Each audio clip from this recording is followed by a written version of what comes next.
Hello, challengers. My name is Sarah Centers. I'm a gold ambassador with Plexus, and I'm also a certified natural health professional. I am going to talk to you today about weight management. I know this is something that a lot of you have on your minds, and possibly is why you got involved in this challenge was to see if Plexus could help you lose some weight, maybe gain some weight, manage where you're at. So, anyway, I feel that this is important to address and to talk about your mindset going into this for your journey, how you should measure your progress, and what action steps you can take. Okay, so let's get started. I have all my notes right here, so if I look down every once in a while, just please forgive me for that. Okay, what I'm not going to talk about today, okay, I'm not going to talk about calorie counting, starving yourself, eliminating whole food groups, although I do realize that might be necessary for some of you with chronic conditions. I'm not going to talk about spending hours at the gym. None of these things are sustainable for the average person in the long term, okay? As soon as you stop doing those things to lose weight, what happens? It all comes back. We don't want to do any more of this yo-yo dieting and yo-yoing with your weight, okay? That's not healthy for you. It's not our goal. So I'm not going to be talking about any of those things, okay? Now, all that aside, I do recognize that if you are under the care of a doctor and you are having to count calories, or you're seeing a natural doctor and you have a chronic condition and have to cut out gluten or something like that, I'm not talking about that, okay? I'm just going to be giving you basic principles today and science that apply to everybody, regardless of where you're at in your health, where you are in your journey, okay? All right, so the first thing I'm going to talk to you about is your mindset when it comes to your weight management.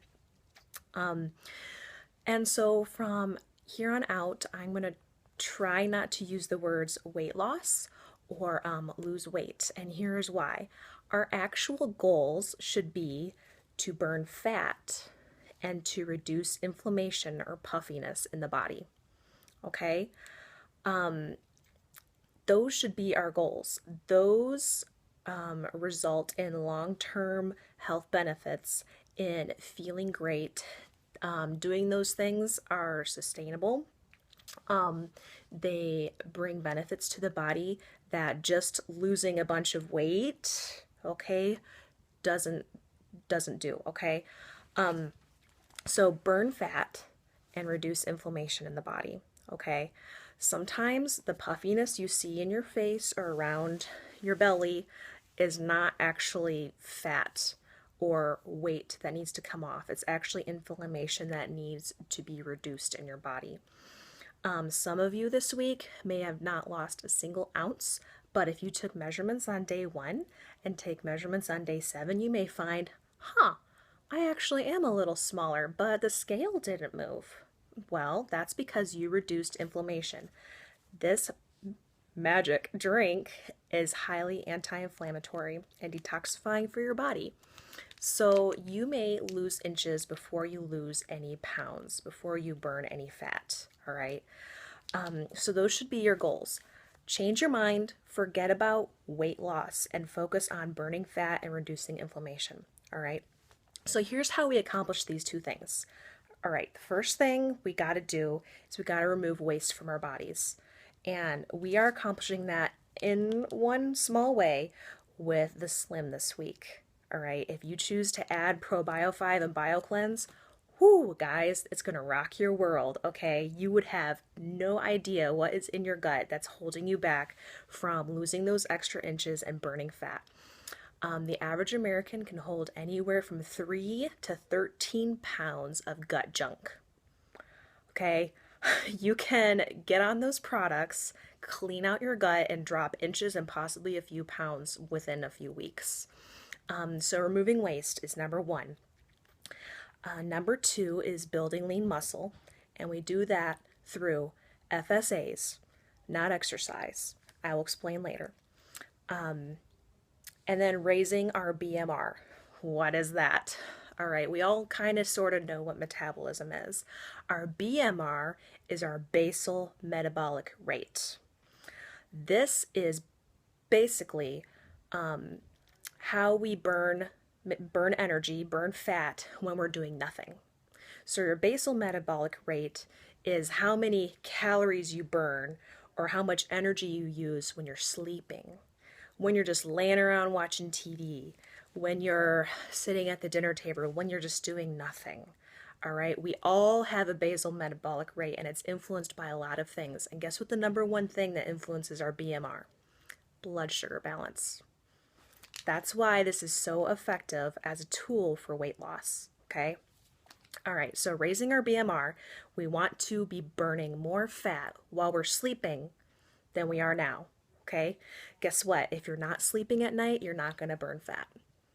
So if you are experiencing improved sleep already on the Slim, and some of you may have the opposite because you're detoxing, that's a different story. But if you're already experiencing deeper sleep at night on the Slim, that means you are on your way to burning more fat at night. Isn't that exciting? You don't even have to exercise. That's like the best thing ever.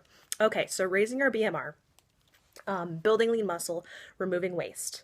Okay, that's how we accomplish burning fat, okay, and reducing inflammation. I did not address eating in there because that is an action step, okay? All right, how should you measure your personal progress on this journey of burning fat and reducing inflammation?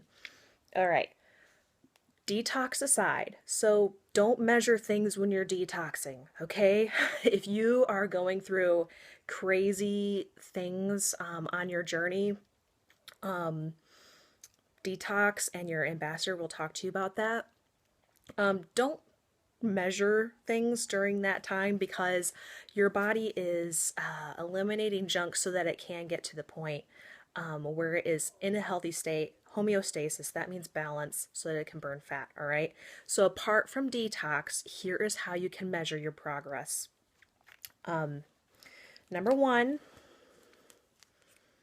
get you one of these. Okay, take measurements. Measure every week or 2 weeks. This is the best way to measure how you are doing on burning fat and reducing inflammation. Okay, the scale is not. You might have a month or two where the scale does not move, even though this is. Okay, as you build that lean muscle and it replaces your fat, you will get smaller, but the scale will stay the same. It might even go up at first. And then if you actually have legit pounds to lose, weight, like your doctor says, the scale needs to move 10 or 15 pounds, that'll come after, okay? So initially, this, all right? Put the scale, have your significant other hide it somewhere for at least a month. Only use the scale once a month, unless you're under the guidance of a doctor who's doing something different with you, okay? Other ways you can know that you're on the right track is that your mind is clear and you have sustained energy throughout the day. Those are signs that your blood sugar is happy, that your body is reaching a point where its BMR is raising. Yeah, so that's another way you can measure. And the third way that everybody can measure how they are doing as far as achieving fat burning, reducing inflammation, is how you are sleeping at night. So if you wake up after full night's sleep, which is about 8 hours, and you feel rested, and you feel, okay, maybe you're not a morning person, so you're not like, oh, I'm excited about the day, but if you get up and after 30 minutes you're like, I'm all right. I don't have to have that coffee. You may still have it if you enjoy it, but you get up and you're like, yeah, I'm okay. That's a sign that your body is moving in the direction it needs to become a fat burning machine, okay? Obviously, if you have small kids, this is going to be harder to achieve, but it's still possible to get deep sleep in between those wake times. I'm a good example of that, okay? I've been on Plexus for 2 years, and I've either been pregnant or nursing this entire time, all right? And we have 3 kids, 5 and under, and 1 on the way right now. And I have not slept through the night since my youngest was 6 months old, and he's almost a year and a half. And I have been managing my weight quite well. Okay. All right. So the very last thing to use to measure is the scale, and I already discussed that. Okay. So now that we've talked about our mindset about weight loss and about how to accomplish it and how to measure your progress, let's talk about action steps, things that you can actually do to burn fat and reduce inflammation. Number one, take your products. Okay, you bought them, you have them, take them every day consistently. If you've been taking it before breakfast and tomorrow comes and you're like, oh my word, I forgot, it's almost lunch, take it anyway. Don't skip just because you didn't take it at the exact same time. Take your products every day. Drink your water every day. They will not work without water, and to be honest, your body cannot burn fat without water, okay? Half your body weight in ounces every day. I'm sure your ambassador has hammered that into you. So number one is take your products. Our bodies are craving these ingredients. If you choose to get on the triplex, get ready to rock and roll, because it's going to do things for your body that, I mean, you're going to be like, I didn't know I could feel this good once you get to the other side of the detox, okay? Take your products. So that's the first action step. This is a plexus journey after all. All right, number two, eat nutrient-dense foods. I'm not going to talk to you about what those are, but I'm going to give you a basic principle that is true for everybody. If you strictly calorie count, all right, and you eat junk, but you're like, oh, I stayed within 1,200 calories. Guess what you didn't get in those 1,200 calories? You didn't get your vitamins, you didn't get your minerals, you didn't get your healthy fats, you didn't get all the micronutrients that your body needs to survive.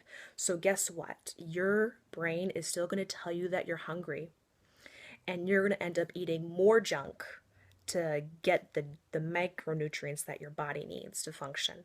So that what ends up happening when you do that? Well, you reached your calories, but you're starving, so you give into that craving and you eat more junk food to help your body reach, you require more junk food to reach the nutrient levels that you need. When you eat nutrient-dense food, guess what? You need to eat less. You will naturally eat less because your body will get what it needs to function and it won't crave as much. So that's action step number two. Number three, your fuel, so your food intake, should match your output. Americans in general have this totally backwards. How many of you skip breakfast, eat an okay lunch, and then pig out at dinner or right before bed? And then your digestion shuts down about an hour or two before you go to sleep, and then you're expecting yourself to sleep well all night and then have energy for the next morning? No, guys. Most of us output most of our energy in the morning. Breakfast should be your biggest meal. You should be able to eat a huge breakfast, and I'm talking like maybe even half your calories if you are counting calories at breakfast, and be able to go. Unless you have certain issues where you might need a snack, you should be able to go till noon or 1 with the energy that you need because of how you fueled your body. Okay? Your input needs to match your output. Lunch should be a decent meal. Dinner should actually be pretty light. And if you're pregnant or nursing, you might need a snack later at night, but that's different. So your fuel intake should match your output. This is true for, whenever you choose to do your FSA, fun, sweaty activity. If you do it in the morning, obviously you'll need more fuel after you exercise in the morning. If you do it at night, of course, you're going to need to do a little more eating at night than you would if you exercise in the morning. All right, so that is action step number 3. Number 4 is the FSA that I keep referring to, and those are fun, sweaty activities. I don't like to call it exercise, because when you call it exercise, guess what your brain automatically does? I don't want to do that. that's not fun. That's, and it becomes a chore, and we don't want your exercise to be a chore. So you need to figure out what makes you tick, what is fun, and you need to do it. And you need to schedule into your time every day. It could be playing with your grandkids. It could be playing with your kids, going outside and running around for a few minutes. Everybody's going to start somewhere different. So FSA, fun, sweaty activities. A couple notes. For those of you who have underlying health issues or chronic health issues, or you have been under an immense amount of stress for a long time, you have to be extra careful with exercising. Because if your adrenals are very tired, exercise can actually be bad for you. You should stick with walking, going for a nice walk in your neighborhood and enjoying beautiful weather in springtime if you're in a part of the country that's experiencing spring, or something easy in your home. You need to be careful with exercising, focusing on that as your main action step for losing weight. Your body has a lot of stuff to balance out before you will actually lose weight if that is you. Okay. Let me think. I think there was one last thing I wanted to mention, and now it's leaving my brain. Well, I think that's it. I hope this was helpful to you. I will stop the video now and get it posted. I hope you're enjoying this challenge. Look for a video later today about our weight loss helper products and for a prize related to that one. Okay, bye.